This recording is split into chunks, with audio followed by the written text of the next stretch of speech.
Hello sir, ito po yung code po ng aking project.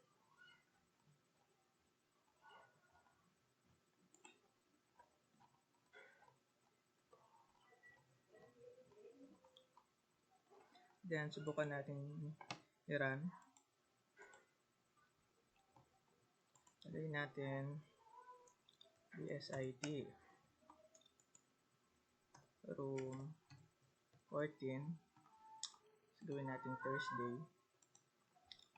Gawin natin itong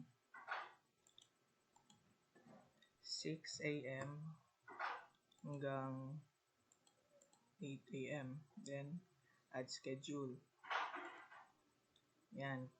Then maglagay tayo ulit. BED. Then from 14 and Thursday rin at the same time and end time. Then add schedule. Then yon. Then try natin ulit. BSBA. From 14 at the same time and end time. Add schedule. Then nag-conflict. Then pray to file. And file name as YAP. Then save. Then okay. Tapos punta tayo sa files. Then document.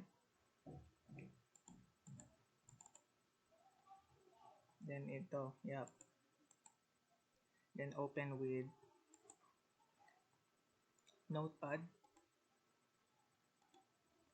Then ito po siya sir. Ito. Yun lang.